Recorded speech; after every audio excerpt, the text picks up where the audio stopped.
कुछ अमेरिका से ओवरसीज आए, उन्होंने आकर मुलाकातें की पाकिस्तान की मिलिट्री एस्टेब्लिशमेंट से, और उन मुलाकातों के नतीजे में अगले 30 से 35 दिन में इमरान खान साहब को रिहाई मिल जाएगी या इमरान खान साहब बाहर आ जाएंगे।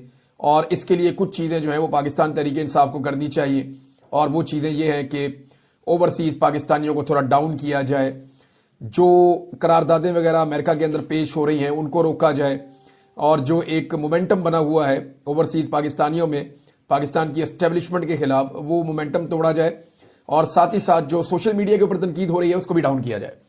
अब ये एक्चुअली क्या है ये मैं आपको थोड़ा बता देता हूं। मिला कौन कौन है? डॉक्टर उस्मान है, और डॉक्टर मुनीर है, सायरा बिलाल साहिबा हैं। ये 3 डॉक्टर साहिबान हैं, और डॉक्टर उस्मान साहब से मेरी बात भी हुई है माजी में खबरों के हवाले से, और ये इमरान खान साहब के लिए उन्होंने बड़ी कोशिश भी की है। और डॉक्टर मुनीर भी ऐसी हैं, सायरा बिलाल साहिबा हैं। फिर कतर एयरलाइन की प्रवास से ये मुबैना तौर पर पाकिस्तान गए हैं। 2 अफराद मजीद थे इनके साथ जो मुलाकात में शामिल थे, उनमें से एक बिजनेसमैन है जिनका नाम तनवीर साहब है, और ये आसिम मुनीर साहब से पहले मुलाकात भी कर चुके हैं जब आसिम मुनीर साहब अमेरिका तशरीफ ले गए थे, जिन्होंने जाकर मुलाकात की है, जिनके बारे में ये तासुर पाकिस्तान की मिलिट्री एस्टेब्लिशमेंट के पास था कि ये लोग फैसला साज हैं और ये चीज़ों को तब्दील कर सकते हैं। क्या वो कर सकते हैं, ये भी एक बड़ा सवाल है। क्या वो डेंट डाल सकते हैं, या वो एस्टेब्लिशमेंट की मर्जी के मुताबिक कुछ चीज़ों को मोल्ड कर सकते हैं जो मुबैना तौर पे एक कोई डील या कोई एक मामले को हल करने की कोशिश की जा रही है, कि अब बात वाकई उस तरफ जा रही है। तो ये मैं आपको चीज़ें बता देता हूं। इनमें एक शख्स ऐसा है जो एक मरतबा इमरान खान साहब को पहले मिला था जेल में जाकर। ये मुझे किसी ने बताया कि इनमें एक शख्स ऐसा है जो पहले इमरान खान साहब को जेल में जाकर मिला था। दूसरी मरतबा जब वो इमरान खान साहब को मिलने के गया, वहां पे एस्टेब्लिशमेंट ने इसके लिए माहौल बनाया और पैगाम भेजा कि इमरान खान साहब वही बंदा आपको दोबारा मिलना चाहता है, तो खान साहब ने इससे मिलने से इनकार कर दिया था। तो इमरान खान साहब इनमें से एक शख्स ऐसा है जिस पे इमरान खान साहब को भरोसा नहीं है। अब अगर पाकिस्तान तहरीक इंसाफ ने या इमरान खान साहब ने बात करनी है तो एस्टेब्लिशमेंट को बात तो पाकिस्तान तहरीक इंसाफ से करनी चाहिए थी। होना तो यह चाहिए था कि ये जो 5 ओवरसीज आए थे ये पाकिस्तान तहरीक इंसाफ की क़यादत से पहले मिलते और तहरीक इंसाफ की क़यादत के साथ जाकर एस्टेब्लिशमेंट के साथ डील करते, लेकिन ऐसा नहीं हुआ। ये लोग खुद से गए और जाके इन्होंने मुलाकात की। पाकिस्तान तहरीक इंसाफ का कोई बंदा इन्वॉल्व नहीं था और कोई गारंटी इन मुज़ाकरात की नहीं है। यानी सिर्फ एस्टेब्लिशमेंट की तरफ से एक सिंपल मुतालबा यह कि आप टेम्परेचर को नीचे लेकर आए, दर्जा हरारत को कम करें, और इमरान खान के लिए हम आसानियां पैदा करते हैं। 30 से 35 दिन में इमरान खान बाहर आ जाएगा या 30 से 35 दिन में चीजें ठीक हो जाएंगी। ये दावा उस तरफ से किया जा रहा है और ये ऑफर दी गई है एक तरह की। अब ये जो ओवरसीज पाकिस्तानी हैं इनको ये बिलीव है और इनको ये यकीन दिलाया गया है कि ऐसा हो सकता है। लेकिन देखिए, अगर टेम्परेचर डाउन करना है तो उसका आसान तरीका मैं बता देता हूं। ये वहां से जो 5 ओवरसीज पाकिस्तानी हैं उनको लाने की जरूरत ही नहीं थी।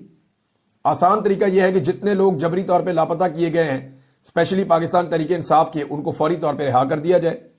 जितने लोग गैर कानूनी तौर पे गिरफ्तार किए गए हैं उन लोगों को रिहा कर दिया जाए। और कुछ ना किया जाए तो यास्मीन राशिद साहिबा की वो जमानत जो बनती है बतौर खातून होने के, 70 साल से जायद उनकी उम्र है, कैंसर की वो पेशेंट है, तो यास्मीन राशिद साहिबा और मियां महमूद रशीद साहब, इन दोनों की आप बेल ले लें फौरन। इन दोनों की बेल बनती भी है। शाह महमूद कुरैशी साहब की बेल बनती है, उनकी भी बेल ले लें। ये लोग बाहर आ जाए, टेम्परेचर डाउन होना शुरू हो जाएगा। एजाजुल हक साहब को कम से कम सेनेट में जाने दें, उनके प्रोटेक्शन ऑर्डर जारी होते हैं, उसके ऊपर आप अमल दरामद करवा दें, तो इससे भी टेम्परेचर डाउन हो जाएगा। तो टेम्परेचर डाउन अगर करना है तो ये तो एस्टेब्लिशमेंट के हाथ में है, वो जब चाहे टेम्परेचर को डाउन कर ले। और इस सारे मामले में गारंटर कोई नहीं है। देखें, ऐसे नहीं होता कि एस्टेब्लिशमेंट ने बुलाया 5 ओवरसीज पाकिस्तानियों को, उनको बड़ी अच्छी चाय पिलाई, खाना खिलाया, प्रोटोकॉल दिया, बड़ी इज्जत से और एहतराम से पेश आए, बड़े अच्छे अल्फाज में बातचीत की और उनको यह तासुर दिया कि इमरान खान बहुत बुरा है और हम बहुत अच्छे हैं और इमरान खान को हटाना हमारी मजबूरी थी, हमने जो किया वो मुल्की मफाद में किया, लिहाजा अब जनाब हम चाह रहे हैं कि चीजें रिजॉल्व हो जाएं, तो आप टेम्परेचर डाउन करें तो इमरान खान साहब को बाहर लाने का कोई बंदोबस्त करते हैं। ये एक ओवरऑल ये कहानी है। लेकिन इसमें गारंटर कौन है भाई? ये इस लेवल का मामला है कि इसमें आप तैयब उर्दगान को, मोहम्मद बिन सलमान को या किसी और मुल्क के किसी हुक्मरान को आप गारंटर के तौर पर रखेंगे ना, कि कल को आप डंडी ना मार सकें, कम से कम आप उस मुल्क के हुक्मरान को गारंटर के तौर पर रखेंगे जिस मुल्क से आपने कर्जा लिया हुआ है, तो तब जाके मामला तय होगा। और अगर सोशल मीडिया को डाउन करना है तो इमरान खान का जाके गोटा पकड़े, ओवरसीज पाकिस्तानियों को डाउन करना है तो इमरान खान का जाके गोटा पकड़े आप। देखिए, अमेरिका में जो इनके लिए मुसीबत बनी हुई ना वो पाक पैक है। یہ بات آپ یاد رکھیے گا. یہ بہت سارے لوگ دعویٰ کریں گے کہ پاک پیک میرے کنٹرول میں ہے, پاک پیک کے ساتھ میں جڑا ہوا ہوں, پاک پیک کو میں کنٹرول کرتا ہوں. ایسا نہیں ہے. یہ پاک پیک ایک بڑی زبردست تنظیم ہے اور یہ بہت پہلے سے کام کر رہی ہے. انہوں نے بڑی ورکنگ کی ہوئی ہے. عمران خان صاحب کے رجیم چینج آپریشن کے بعد جو ان کو ہٹایا گیا تو پاکستانیوں کی اس میں دلچسپی زیادہ بڑی ہے, کیونکہ انہوں نے جب ایکٹیویٹیز کی تو وہ دکھائی دینا شروع ہو گئی. یہ بڑے سوکھے لوگ ہیں, پیسے والے لوگ ہیں, ڈاکٹر ہیں ان میں بہت سارے, اور ان لوگوں نے بڑی مؤثر ترین نمائندگی کی ہے پاکستان کی, اور ان کی لابنگ بڑی تگڑی ہے. تو پاک پیک کیا ان 4-5 لوگوں کے پوری طرح کنٹرول میں ہے؟ تو اس کا جواب ہے جی پوری طرح کنٹرول میں نہیں ہے. کیا ان کا ان کے ساتھ تعلق ہے؟ تو جواب یہ ہے کہ جی ان کا ان کے ساتھ تعلق ہے. اب کیا یہ انفلوئنس کر پائیں گے؟ تو اس پہ میری جو مختلف لوگوں سے بات ہوئی, انہوں نے کہا جی کہ 10-15% کا اگر یہ کامیاب بھی ہو گئے تو یہ 10-15% کا انفلوئنس کر پائیں گے, لیکن اس سے زیادہ کوئی کامیابی ملے گی نہیں. اور سوشل میڈیا کے میدان میں تو بالکل نہیں ملے گی, کیونکہ وہ اوورسیز پاکستانی بالکل الگ ہے, یا جو پاکستان کے اندر بالکل الگ ہے. میں نے آپ کو بتایا نا کہ اب ہونا کیا ہے. اب عید کے بعد ایک بہت بڑا کریک ڈاؤن ہوگا. باقاعدہ نام اکٹھے کیے گئے ہیں ایک ایک شہر سے 100 کے قریب لوگوں کے, جو پاکستان تحریک انصاف کے حق میں ٹویٹ کرے یا اس کو ری ٹویٹ بھی کرے, وہ بندے بھی آئیڈینٹیفائی کیے گئے ہیں. اور آنے والے دنوں میں ان سارے بندوں کو اٹھایا جائے گا. پاکستان میں بہت بڑا آپریشن پلان کیا جا رہا ہے. لیکن کیا اس سے لوگ بعد آ جائیں گے؟ نہیں آئیں گے. اوورسیز پاکستانیوں کے رشتہ داروں کو, ان کے گھر والوں کو ڈھونڈا جا رہا ہے کہ یہاں پہ کون کون ہے, اس کو ہم نے ہراساں کرنا ہے. تو پلاننگ تو پوری ہے. ایگزیکیوٹ کرنے کے لیے انہیں بیرونی دباؤ کو کم کرنا ہے, اور بیرونی دباؤ کو کم کرنے کے لیے پاک پیک کو کم سے کم مینج کرنا ہے. تو یہ اس کے لیے کوشش تھی. کیا اسٹیبلشمنٹ اس کوشش میں کامیاب ہوئی؟ ان کی ملاقات جو ہے وہ DGISI سے ہوئی ہے, اور کچھ دیگر مختلف جو افسران ہیں ان سے بھی ان کی ملاقاتیں کروائی گئی ہیں, اور بڑا ان کو پروٹوکول ملا ہے. اب معاملہ یہ ہے کہ ان کو 35 دن کا ٹائم دیا گیا تھا, ایک ہفتہ اس میں سے گزر گیا. اتوار کو غالباً ان کی ملاقات ہوئی, تو پھر ایک ہفتہ تو گزر گیا. اب باقی رہ گئے پیچھے 35 میں سے 28 دن. ان کو 30 سے 35 دن گئے تھے نا, تو اب 23 سے 28 دن آپ لگا لیں کہ 23 سے 28 دن باقی رہ گئے ہیں.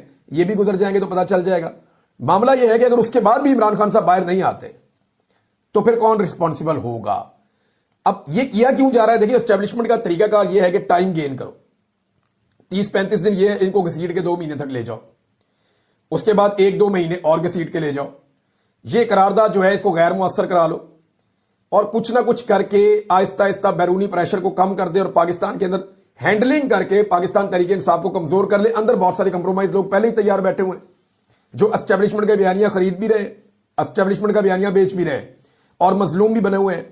ناظرین, ایک چیز مجھے ایک میرے دوست نے بتائی, اور اس کے اوپر میں تحقیق کروں گا. وہ یہ ہے کہ کچھ صحافیوں کے لیے مصنوعی مشکل حالات پیدا کیے جا رہے ہیں, اور کوشش کی جا رہی ہے کہ ان